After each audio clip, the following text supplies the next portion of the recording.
அன்பார்ந்த பெரியோர்களே, தாய்மார்களே, உலகம் போற்றக்கூடிய உத்தமர் நம்முடைய பாரத பிரதமர் நரேந்திர மோடி அவர்கள் இன்று மேட்டுப்பாளையத்தில் உங்களை எல்லாம் சந்திப்பதற்காக கடுமையான உழைப்பாளி. தேர்தல் அறிவிக்கப்பட்ட நாளிலிருந்து பிரதமர் அவர்கள் ஒரு மாநிலத்திலும் கூட மக்களை சந்தித்துக் கொண்டே இருக்கின்றார். இன்று நமக்காக இன்று காலை வேலூரிலே பொதுக்கூட்டத்தை முடித்துவிட்டு நேற்று இரவு சென்னையில மக்கள் தரிசன யாத்திரையை முடித்துவிட்டு இன்று மத்தியான மேட்டுப்பாளையத்துக்கு வந்திருக்கின்றார். முதலாக நம்மளை எல்லாம் பார்க்க வேண்டும். 10 ஆண்டு காலமாக நாம் செய்திருக்கக்கூடிய ஆட்சியினுடைய அற்புதங்களை உங்களுக்கு சொல்ல வேண்டும். அதே நேரத்தில் உங்களுடைய ஆசீர்வாதத்தை எல்லாம் பெற்றுக்கொள்ள வேண்டும். மோடிஜியினுடைய கனவாக இருக்கக்கூடிய 400 பாராளுமன்ற உறுப்பினர்கள் நிச்சயமாக நீங்கள் எல்லாம் அவருக்கு கொடுக்க வேண்டும். அந்த ஆசீர்வாதத்தை கொடுக்க வேண்டும் என்பதற்காக பாரத பிரதமர் நரேந்திர மோடி அவர்கள் இங்கு இருக்கிறார். நம்முடைய நீலகிரி பாராளுமன்ற தொகுதியினுடைய வெற்றி வேட்பாளர் அண்ணன் டாக்டர் எல் முருகன் அவர்கள், திருப்பூர் பாராளுமன்ற தொகுதியினுடைய வெற்றி வேட்பாளர் ஏபி முருகானந்தம் அவர்கள், பொள்ளாச்சி பாராளுமன்றத்தினுடைய வெற்றி வேட்பாளர் அருமை சகோதரர் வசந்தராஜன் அவர்கள், மேடையில் இருக்கக்கூடிய எல்லா தலைவர்களும் கூட்டணி கட்சி தலைவர்கள் இருக்கிறாங்க. ஆனா பிரச்சனையை பாருங்க, மோடியை தமிழ்நாட்டுக்கு வந்தா சில பேருக்கு பிடிக்கிறது இல்லை. யாருக்கு பிடிக்கிறது இல்லைங்க? திராவிட முன்னேற்ற கழகம் என்கின்ற திருடர் கூட்டத்தினுடைய தலைவராக இருக்கக்கூடிய முதலமைச்சர் மு.க. ஸ்டாலின் அவர்களுக்கு நம்முடைய பிரதமர் அவர்கள் தமிழகத்திற்கு வந்தால் பிடிப்பது கிடையாது, பிடிக்கிறது. இன்று நம்முடைய முதலமைச்சர் மு.க. ஸ்டாலின் சொல்றாரு, வேடந்தாங்கல் பறவையை போல நம்முடைய பிரதமர் மோடி அவர்கள் தமிழகத்திற்கு வர்றாங்களாமா. ஐயா, ஒரு பறவையை போல பாசமாக எங்களை பார்க்க வர்றாங்க. நம்மிடம் அடைக்கலம் தேடுவதற்காக வர்றாங்க, நம்மிடம் இருக்க வேண்டும் என்பதற்காக வர்றாங்க. பெருச்சாளியை போல கோபாலபுரத்தில் வங்கிலே ஒளிந்திருக்கவில்லை. பெருச்சாளி மாதிரி கோபாலபுரத்தில் வங்கிலபூர் பறவையை போல வந்து நம்மிடம் சரணடைந்து நம்மை எல்லாம் பார்ப்பதற்காக வந்திருக்கின்றார். அதனால் நம்முடைய பாரத பிரதமர் நரேந்திர மோடி அவர்களை வேடந்தாங்கல் பறவை என்று சொன்னால் அதை நாங்கள் பெருமையாக எடுத்துக்கொள்கின்ற முதலமைச்சர் அவர்களை, உங்களை போல ஒரு குடும்பத்திற்காக, ஒரு மகனுக்காக, ஒரு மருமகனுக்காக, ஒரு மகளுக்காக வேலை செய்யலீங்களே. 142 கோடி இந்தியர்களுக்காக வேலை பார்க்கின்றார். இந்தியாவில் இருக்கக்கூடிய நீங்கள் எல்லோரும் கூட அவருடைய தம்பியாக, தங்கையாக, குழந்தையாக, பையனாக, பொன்னாக பார்க்கிறார். அதனால் அடிக்கடி தமிழகத்திற்கு வர்றாங்க. அவர் அடிக்கடி தமிழகத்திற்கு வர வேண்டிய கட்டாயம் தமிழகத்தில் முதலமைச்சருடைய செயல்பாடு என்பதே இல்லை. பொம்மையாக ஒரு முதலமைச்சர் உட்கார்ந்து இருக்கார். தலை இங்க திருப்பினா தலையை திருப்புறாரு, தலை அங்க திருப்பினா தலையை திருப்புறார். தென் தமிழகத்திலே வெள்ளம் வந்தால் டெல்லியில மீட்டிங் போடுறார். சென்னையில வெள்ளம் வந்தா 4 நாள் கழிச்சு கிளவ் போட்டுட்டு வெளியே வர்றார். இது போன்ற தமிழகத்தினுடைய அரசியல் வரலாற்றில் செயல்படாத ஒரு அரசு இருக்கிறது என்றால் முதல் தங்கப்பதக்கம் திராவிட முன்னேற்ற கழகத்தினுடைய இந்த அரசு கொடுக்கணும். 70 ஆண்டு கால அரசியல் வரலாற்றில் இது போன்ற ஒரு மோசமான ஆட்சியை பார்த்தது. மகளிர்களும் தாய்மார்களும் கொதித்து நின்று கொண்டிருக்கின்றார். திமுகவை பொறுத்தவரை உங்களுக்கு தெரியுங்க, தேர்தல் நேரத்தில் முதல் 10 நாள் கூட்டணியை வச்சு டிராமா பண்ண, கடைசி 10 நாள் அவர்கள் சம்பாதிச்ச பாவகாசை வச்சு மக்கள்கிட்ட கொடு. இதைத்தான் 70 ஆண்டு காலமாக திராவிட முன்னேற்ற கழகத்தினுடைய அரசை பார்த்துக் கொண்டிருக்கின்றோம்.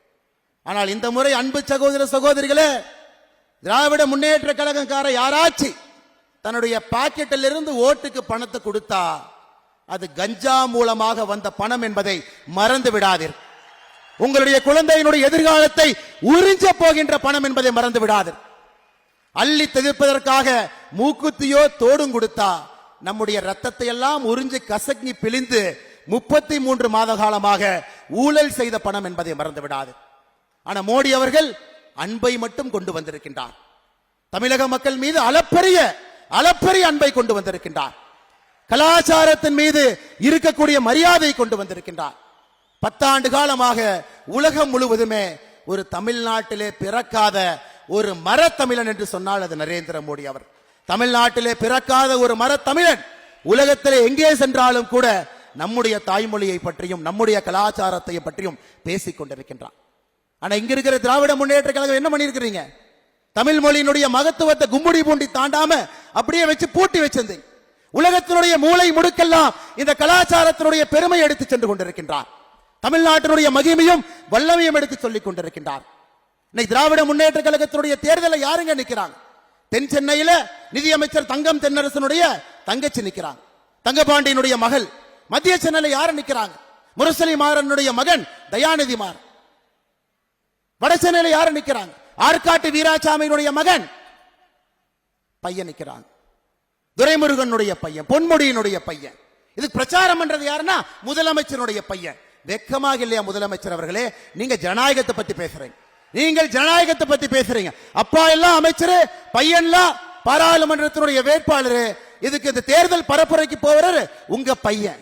நீங்கள் ஜனநாயகத்தை பத்தி எங்களுக்கு பாடம் எடுத்துக் கொண்டிருக்கின்றீர்கள். இந்த தொகுதியினுடைய பாராளுமன்ற உறுப்பினர் ராஜா சொல்றார், 2024 தேர்தல் நடக்குமா? இவங்க ஜெயிப்பாங்களா? பிரதமர் நாட்டை விட்டு போயிருவாராம். சகோதர சகோதரர், நான் சொல்லுகின்றேன், ராஜா இங்க டெபாசிட் வாங்க கூடாது. நீலகிரி பாராளுமன்ற தொகுதியில அடுத்த 7 நாட்கள் பதிலடி நாம் கொடுக்க வேண்டும். இப்படிப்பட்ட மனிதன் 2024 தேர்தல் முடிந்த பிறகு நாட்டை விட்டு போயிடும். காங்கிரஸ் ஆட்சியில 2011 பிப்ரவரியில 2G வழக்கிலே கைது செய்யப்பட்டு திகார் சிறையில் அடைக்கப்பட்டார்.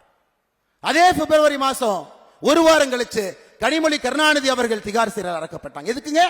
செய்த ஊழலுக்காக. நீங்கள் கூட்டணியில எந்த கட்சியோடு கூட்டணியில் இருந்தீங்களே அதே கட்சி உங்களுக்கு அரெஸ்ட் பண்ணி ஜெயிலில் போடுறாங்க. இன்னைக்கு நீங்க நேர்மையை பற்றி எங்களிடம் பாடம் எடுக்கின்றீர்கள்.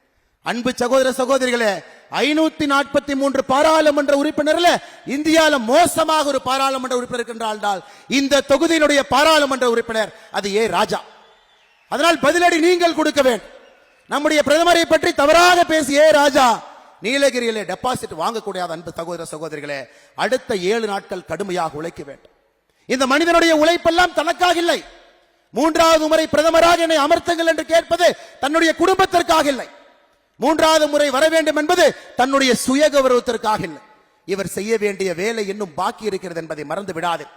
அந்த வேலையை செய்யக்கூடிய ஒரே ஒரு தகுதி இருக்கக்கூடிய தலைவன் பாரத பிரதமர் நரேந்திர மோடி அவர்கள் மட்டும்தான் என்பதை மறந்து விடாது.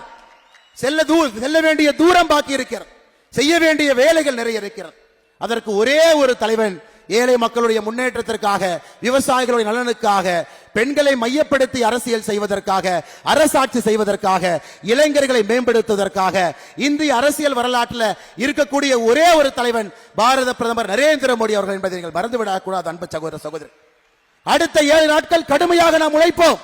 தமிழ்நாட்டில் பட்டி தொட்டியில எங்கிருந்தாலும் கூட அடுத்த 7 நாட்கள் உறங்காதீங்க, தூங்காதீங்க, களத்தில் இருங்க.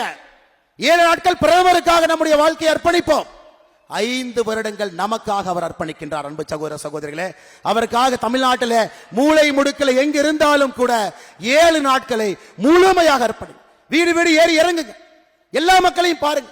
திராவிட முன்னேற்ற கழகத்துடைய ஊழலை பேசுங்க, கஞ்சா புழக்கத்தை அதிகரிப்பதை சொல்லுங்க, பெண்கள்கிட்ட சொல்லுங்க குழந்தைகளுக்கு பாதுகாப்பு இல்லை என்பதை சொல்லுங்க, தமிழ்நாடு என்பது லஞ்சக்காடாக மாறிக்கொண்டிருக்கிறது என்பதை சொல்லுங்க. இதையெல்லாம் அடக்க வேண்டும், திருத்த வேண்டும் என்றால் இருக்கக்கூடிய ஒரே ஒரு மனிதன் பாரத பிரதமர் நரேந்திர மோடி என்பதை பட்டி தொட்டி எல்லாம் எல்லா வீட்டிலும் ஏறி சுரங்கு.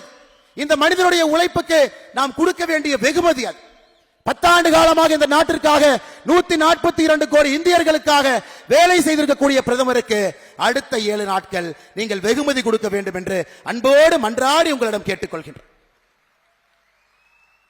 இந்தியாவிலே 400 வரும் பொழுது தமிழகத்திலே 39 வர வேண்டும், பாண்டிச்சேரியிலே 1 வர வேண்டும். 40க்கு 40 வருங்கய்யா. மக்கள் நம்பிக்கையாக இருக்கின்றார்கள், களம் மாறிவிட்டது. அடுத்த 7 நாட்கள் கடுமையாக நீங்கள் உழைத்து இந்த அற்புதமான மனிதனுக்கு 3வது முறையாக இந்த உலக தலைவனை ஆட்சி கட்டளை அமர்த்த வேண்டிய பொறுப்பு நம்முடைய பொறுப்பு. எல்லோரும் எந்து நின்று இந்த மனிதனுக்கு நாங்கள் இருக்கின்றோம், அடுத்த 7 நாட்கள் கடுமையாக உழைக்கின்றோம் என்று நீங்கள் எல்லாம் இந்த மனிதனுக்கு ஆரவாரத்தோடு, அன்போடு, பாசத்தோடு, பூரிப்போடு நீங்கள் இந்த மனிதனை கொண்டாடுங்கள். அன்பு சகோதர சகோதரிகளே, பாரத் மாதா கி ஜெய். நன்றி, வணக்கம்.